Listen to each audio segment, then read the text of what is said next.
Hi, this is Richard Evans, here to deliver my weekly screencast.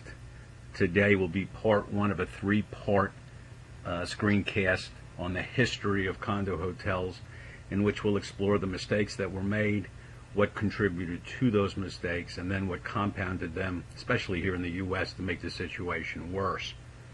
Before I go on, I'd like to thank Paul Courtnell Jr, a retired or semi-retired attorney from Gungster, Yoakley here in South Florida.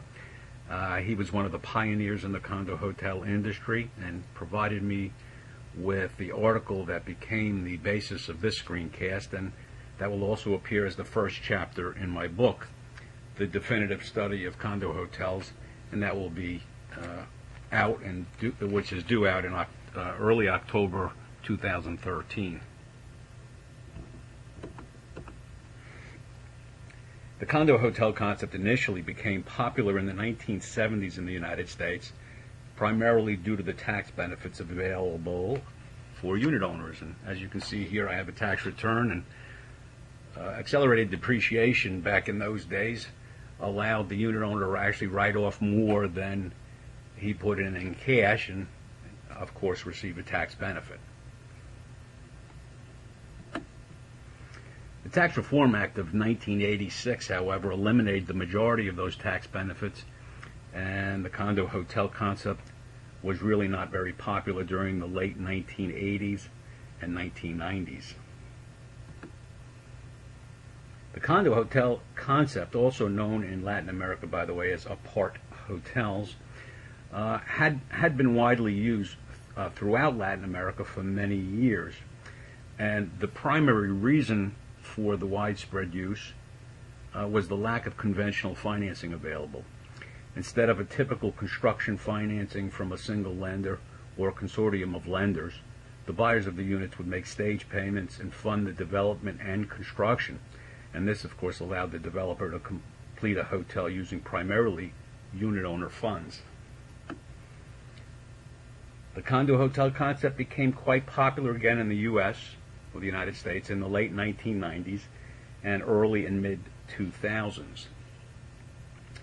While no single reason explains why the condo hotel product became so attractive to developers and to unit buyers in the 2000s, the general economy was good, the real estate market was booming, a number of factors, no individual one of which would have generated the number of condo hotel projects that emerged, converged into a sort of perfect storm that made the condo hotel development extremely attractive to developers.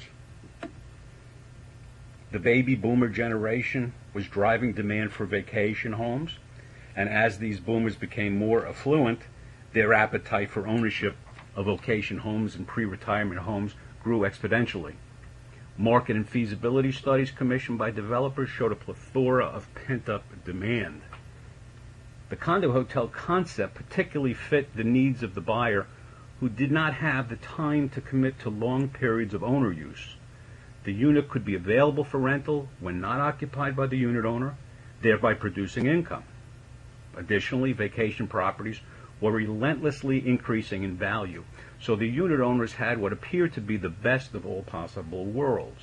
They had unit availability as time allowed, rental income when not owner occupied, and rapidly appreciating real estate value.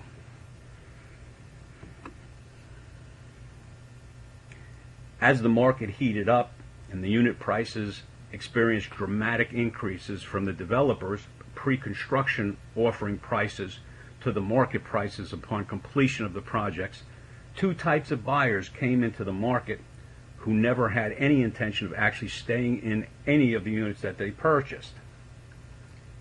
The first one was the pure investor, and this buyer entered into a purchase contract for the unit before the project was completed, closed on the acquisition of the unit upon completion, and placed the unit into the rental program on a full-time basis. The intention of the investor was to hold the unit as an income-producing asset for at least several years and then sell it for a good profit at the appropriate time. And the second type of buyer that came into the market was the flipper, and he never intended to actually close on the acquisition of the unit.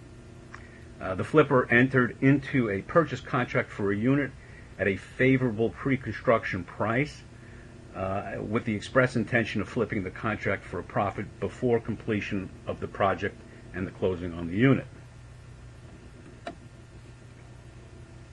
The demand for units was further fueled by the availability of end financing for purchasers on favorable terms. The availability of easy mortgage credit to almost anyone who wanted it in the mid-2000s is well chronicled. Developers made arrangements with mortgage origination companies to assure that favorable mortgage financing would be available for their unit purchasers, and abuses that prevailed in the home mortgage market in general were also present in the condo hotel sector. The voracious appetite of the Wall Street investment banks for packages of mortgages that could be used in derivatives like collateralized mortgage obligations made mortgage originators eager to make loans on units, since they would be packing and selling the loans and not holding them.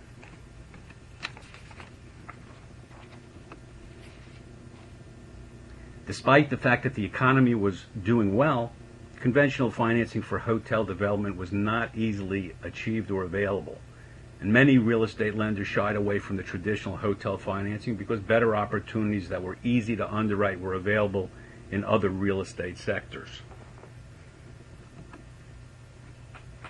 In contrast, construction lenders underwrote condo hotel loans in the same way as loans on residential condominium projects, and that is, they used a combination of pre-sale requirements and release prices to assure themselves that the construction loan would be paid out on completion of the project and close on the pre-sold units.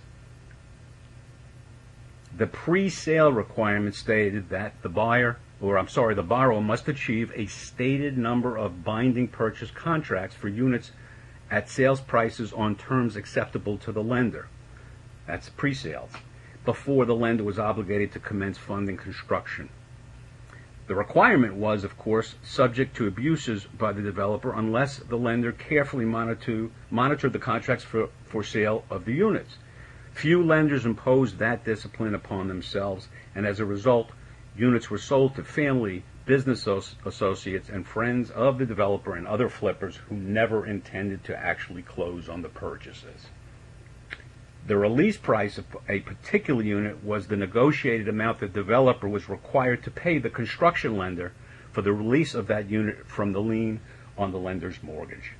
In theory, the total amount of the release prices included in the number of units comprising the pre-sale requirement resulted in the full repayment of the construction loan. In practice, however, a number of the contracts included in the pre-sale requirement never actually closed for various reasons, so very few condo hotel construction loans were paid out as originally contemplated by the lender and the developer. Purchasers of units were required to put up deposits when entering into the purchase agreements, typically 10% of the purchase price, sometimes 20%. Although in almost all instances the deposit was placed in an escrow account that could not be released to the developer until the completion and closing of the unit, it became commonplace for the lenders to allow the developers to treat deposits on pre-sales as equity for the purposes of the debt to equity ratio.